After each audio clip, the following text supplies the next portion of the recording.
Hi everyone, my name is Jor and today I want to introduce you to Opus Modus, which is a composition tool that allows you to create complete scores and musical ideas in a very unique, often generative way. Generative meaning that new ideas are based upon earlier ideas. And in this video I want to give you a short introduction to what this software is all about, after which I will show a cool example on how to actually use it. So first off, what makes Opus Modus so different from all the other music tools that we already have? Well, one of the things that makes it very powerful is that musical events are being separated into different parameters, and that's also why they call it parametric composition. And those parameters are mainly pitch, duration, rhythm, and articulation, which articulation we can think of that as timbre basically. And this allows you to work with just one aspect of a musical idea, such as pitch, before merging it again with different rhythms and different velocities. So to do this you use a set of built-in functions, which in most cases process lists. And a list can be anything ranging from a set of durations to a list of pitches or velocity or anything like that. And this allows you to quickly come up with new ideas which you can then combine into a score. So all of this involves a bit of a steep learning curve, since we mostly use code to transform our musical ideas, but luckily Opus Modus has an excellent built-in documentation system which allows you to quickly find help for a certain function. So here you can see the main window. On the left side we see our files, and we call this our workspace. Then in the middle you actually see the work editor. This is where you write your code, like that. And then at the bottom you see the compiler, which shows like code that has been executed. And then here on the right side we see a sort of help documentation, and if we right click here we can see a list of all of the functions, and we can find something and then we can open that in the assistant window right here, and then we can read about what this function does, and we can often find some example on how it works. So that makes the learning experience a lot more pleasurable, and it actually there's a lot of things to learn, but this makes it a lot easier to do so. Now, after you've used these functions to create some sort of melodic idea, you still want to hear the sound. And for this, Opus Modus uses regular MIDI to send the score to a DAW or any plugin that you might have. In my case, I'm using Logic Pro, which receives the MIDI sent out by Opus Modus on different MIDI channels. So we're going to look into all of that, but let's maybe just dive in and start to get an understanding on how this works. So first, to make a melody, it's actually very simple. Let's open with a bracket. A lot of things are going to be based on brackets, because the coding language that we use is Lisp, and the Lisp uses a lot of brackets. So the first thing we can do here is just make a list with some notes, and to write down notes you just write the letter and then the octave. So C4, this would be D sharp 4, and then we could have G4, etc. And then you just close off the list, and you can press Command 1 to listen to this. And while you're listening to it, you can also see the score is being compiled into an actual score. So right now we didn't give any timing value, we only give the notes, and then by default it's going to be played back in quarter notes. But if we want to change this, we can add a time value to the beginning of this. So we can use S for 16 notes, or we can use an E for 8 notes, or we can use a W for whole notes, etc. So what we're going to do is today we're going to make a little score that uses a motif, which is basically a small melodic idea, and then maps that motif onto chords. This is just one of the literally I think million ways of using the software. We can do a lot of cool things, but this is sort of a simple thing to get us started. So to do that, let's first get some chords, and to write chords we're going to write a variable. And to write a variable, actually, I'll first put in a comment here that says chords. So we know these are going to be our chords. And these two signs, that means that something is a comment, and then that way it doesn't get executed. So we're going to write our chords here, and we're going to write a variable. And a variable in Lisp, we write that by saying set f. and that's basically the first thing we need, and then we can give our variable a name. So we're just going to give it the name chords, and then we're going to start a list, which often starts with a comma and then a opening bracket. That's one way. Another way is to write simply list and then enter your list after that. This is just a little bit shorter. So for our chords, to write chords, you basically write notes, but you just write them together. So if we do something like this, C3, G3, C4, the S4. Now we have a melody, which we've seen before. We can execute that, again pressing Command 1.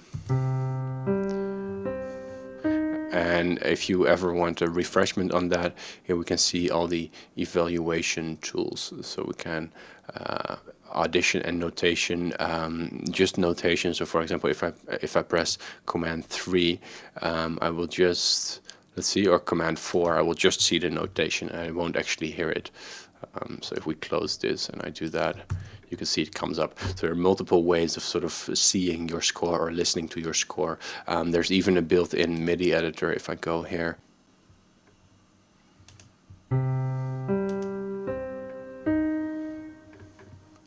Alright, so this is for a melody. Now if I want to make this into a chord, all I need to do is just merge these together. And then it's going to be one chord. So I already have a list of chords. So I'm just going to paste that in for now to make this a little bit quicker. It's like this. So these are quite a lot of chords. And we can execute them all.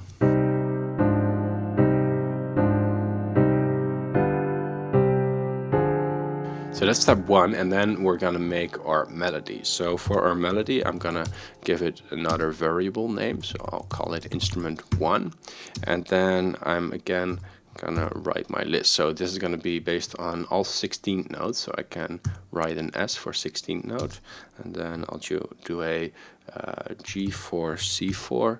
These are gonna be together, so that's two notes on top of each other. Then I'll have a C4.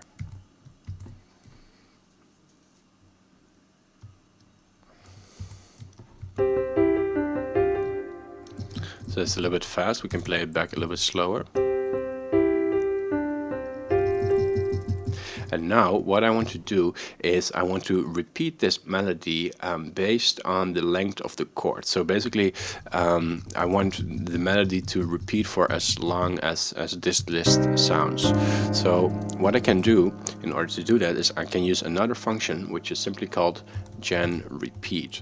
And the first argument this function takes is the number of repeats. So I could, for example, say 4, and then it's going to repeat this 4 times.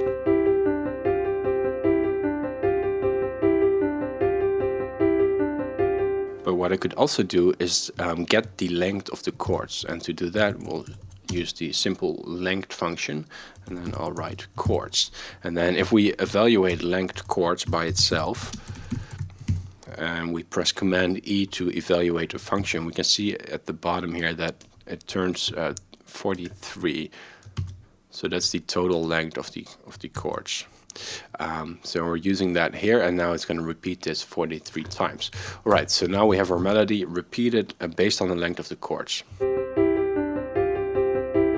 which is quite a lot there.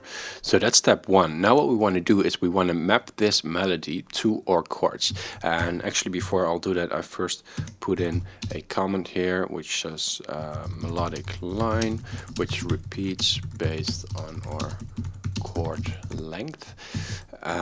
And then what we're going to do is we're going to map this, and to map it we're going to use a function which is called harmonic path. So first let's actually look up what that does. Harmonic path, and to do that we can just type a function name like that, and then you can select it and press Control Tab, which will search it in the sidebar here, and then we can open it up. So just to look at that again, you just select the word and you press Control Tab and it finds it here, and then you can open it either in a new window or in this pop-up window. And then what you see is you see the different parameters that this takes. So this takes quite a lot actually, pad, sequence, key, etc. We're only going to use a few though. So let's first start by creating a variable. We'll call this instrument1 map 1, and then we'll get our harmonic path function, which will take the parameter chords, and that's here. We can see that the first argument is the path, and this can be a list of tonalities, chords, or pitches. So we're using chords there, and then the next argument is needs a sequence, which is a list of pitches. Well, we have a list of pitches, and it's called instrument 1. And then we can say type, and type is right now what it's going to do is it's going to map these notes to these chords, and with the type we can say in which order it's going to do that. And we can use for example this to make it go in descending order, or we can use this to make it go in ascending order. We'll take a look at the difference there. And then there's one other argument we're going to use, which is called octave, and there we decide whether we want to base the octave on the chords itself or on the melody. So we're going to say path, which means melody. Alright, so now what we have, if we evaluate this, we should hear the melody change whenever there's a new chord.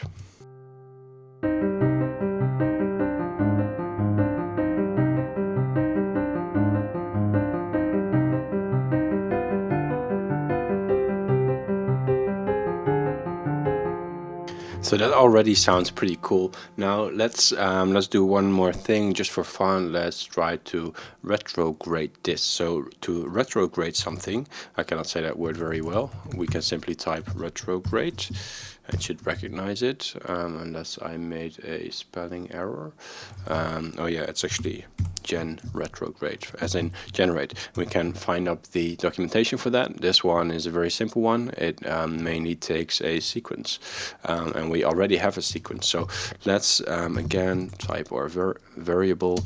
We'll call this instrument 1.a in case you want to make a B section as well, and then it just takes this instrument 1.map1 as an argument, and now it should take that same melody but inverted.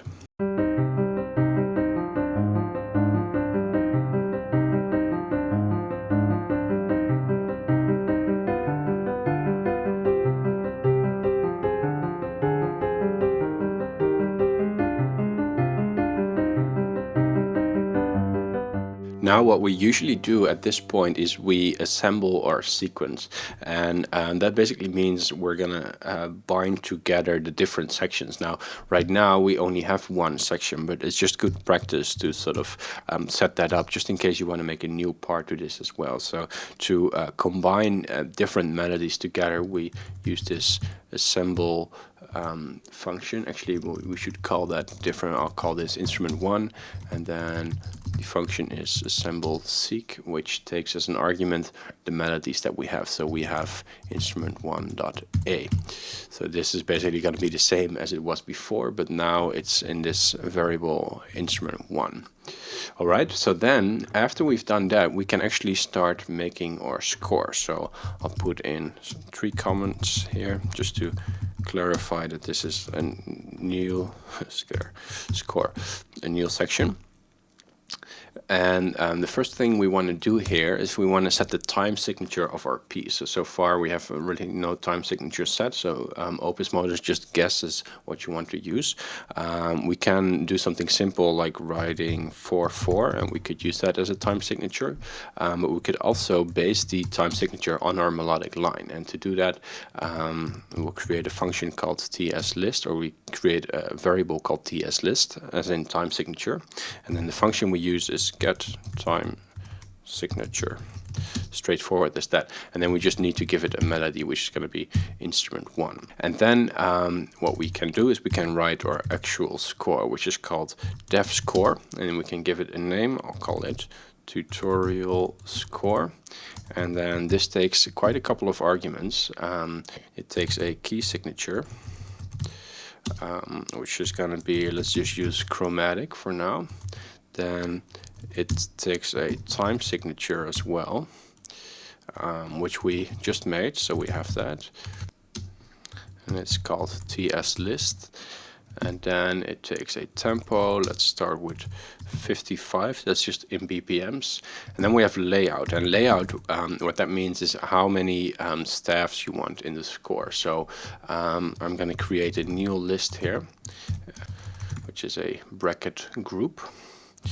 And then within that, we can have our actual staff. So I want one treble layout, which is gonna hold instrument 1, and the name is gonna be instrument 1 as well. And then we close off with some brackets, as always. All right, and then finally, and this is the part where we actually get the sound, and we've been hearing the sound before, but that's through the main settings. This is actually where we want to send the MIDI for this score. So what we'll do is we'll write our instrument 1, and then we'll write OMN, which stands for Opus Modus notation. This basically holds our melody, which is going to be instrument 1. Then we can write a MIDI port, which I've already labeled these. And this is just a port on your IAC driver on your Mac. You can also just, if you don't have that, you can omit that and just write the MIDI channel, which in our case is going to be channel 1. So then we close off that function, and now we have a complete score that we could evaluate. Before we do that though, let's add another instrument as well. Let's actually add 2 instruments, and what we'll do is we'll just use the chords to create a sort of underlying harmony for our melody. So here I'm gonna make instrument 2, set F instrument 2, and we're gonna use a function which is called make OMN, and that means Opus Modus notation. And this just, it can take a lot of arguments, but for now we'll keep it very simple. We'll use the argument length, which is how long the notes are going to be, and I'll just use gen repeat there again, that same function to repeat something, let's say 16 times, and I'm going to use half notes. And then we'll use the parameter, of course, pitch, which is going to hold the value chords, so that we just use the chords there. So then, and this is why I made a list here for our bracket group, because now we can very easily add another staff to that. This one is going to be bass layout, it's going to be instrument 2, and the name is instrument 2 as well. And then we'll just copy this section here. This is going to be instrument 2, and it's going to send that on MIDI channel 2. So now we should get two staffs with music, one for the chords and one for the melodic line, and we should be able to evaluate all of this.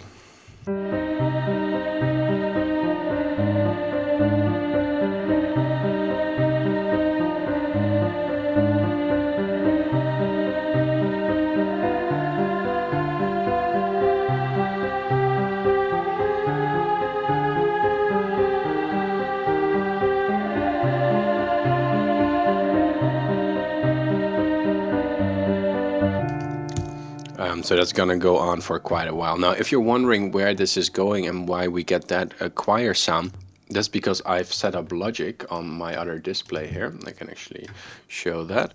And I have 2 channels there. I have channel 2 here and channel 1. And channel 2 uses these vocals by East West Play. It's a choir sound, soprano choir sound. And then the other one just has a regular piano. So as soon as I export this, or as soon as I compile this, it's going to send to that.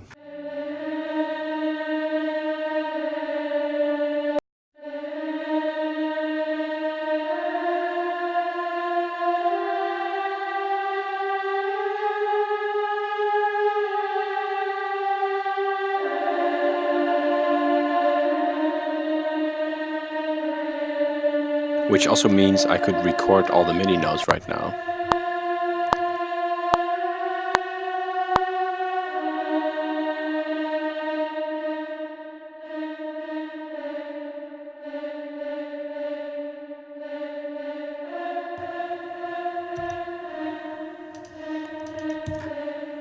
So hopefully this very simple example is enough to get you curious about this software and what it can do. I've been having lots of fun with it. It has been challenging sometimes to learn all of this new stuff, but for me it has really been worth it, and it's a great way to come up with new ideas. And then once I have some cool ideas made in a completely new way, I can just record everything in Logic, and then I can sort of work on my track further from there, do all the mixing and all that kind of stuff.